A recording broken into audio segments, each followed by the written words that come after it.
Police in Britain uncover a huge trade in endangered animals.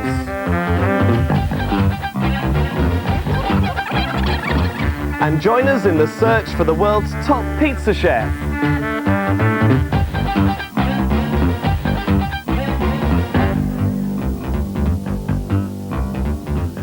Hello, and first to a dramatic police raid in London. Huge quantities of medicines and potions made from endangered animals such as rhinos, tigers and snakes have been uncovered at a warehouse in Britain.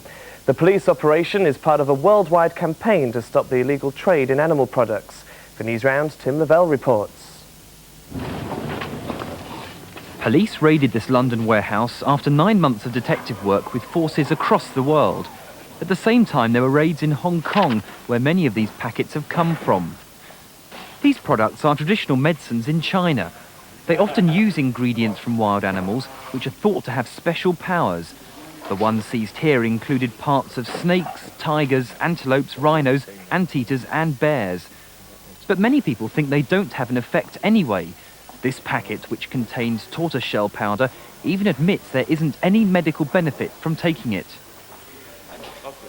The raid is an important breakthrough. Products found in the warehouse would have been sent to shops in cities across Europe.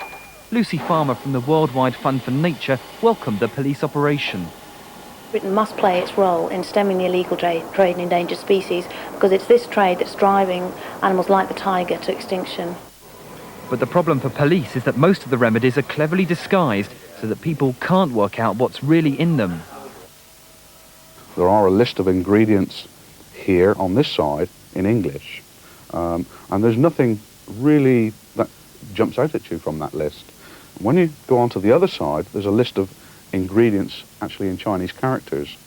And the second characters in are the characters for tiger antelope, which is protected in law. And the third set of characters are for rhinoceros horn. The police say they'll be taking action after today's raid, and the worldwide operation will continue.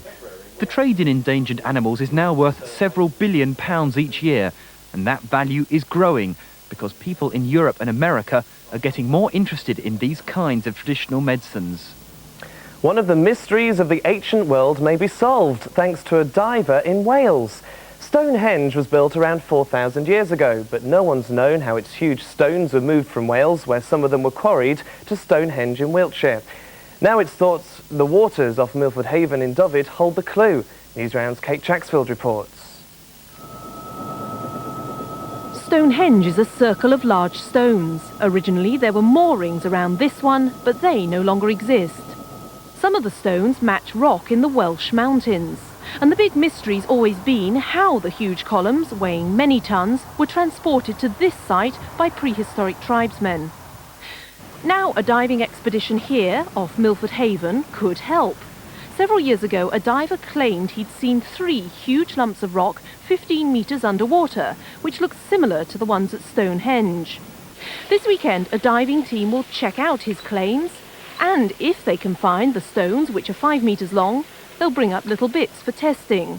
I think this is the archaeological find of the century, and for me it'll be the crowning point of my diving career. If scientists show they're the same as the Stonehenge columns, it'll prove the rocks were taken from Wales to Stonehenge by boat, and the 3 rocks fell off when one of them capsized. Now a brief look at some other stories making the news today.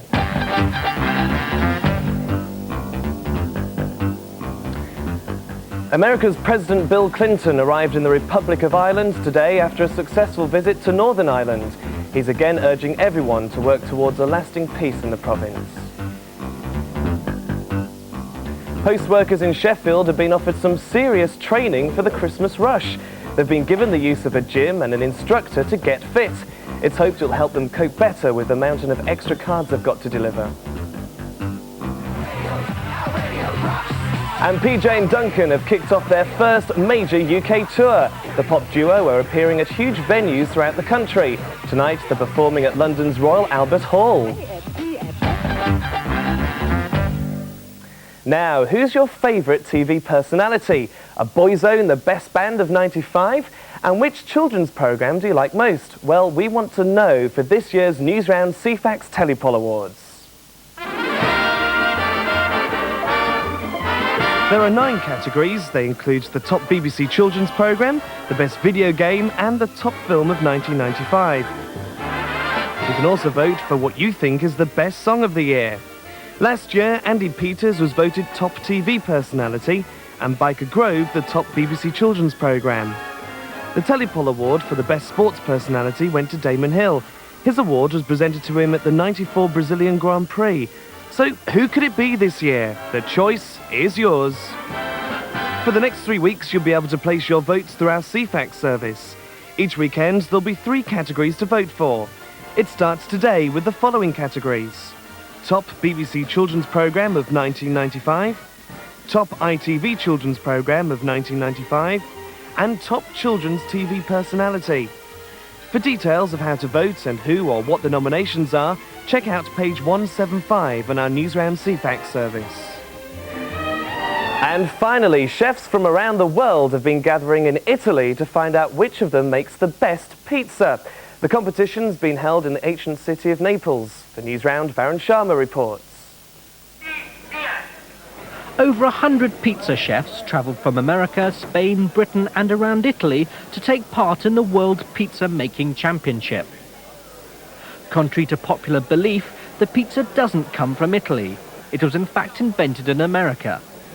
It's now the world's favourite fast food and is eaten in every country.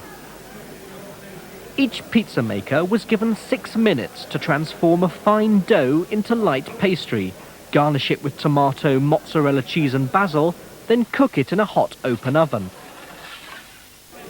The pizza was then served up to the judges. They decide the best pizza by its look, size, smell and taste. But speed is also important. A good chef can produce 80 pizzas an hour. The judges tasted over 300. The title Pizza Maker of the World, perhaps not surprisingly, went to an Italian. I'm useless at cooking. That's all from Newsround for this week. Have a great weekend and we'll see you again on Monday. Bye-bye.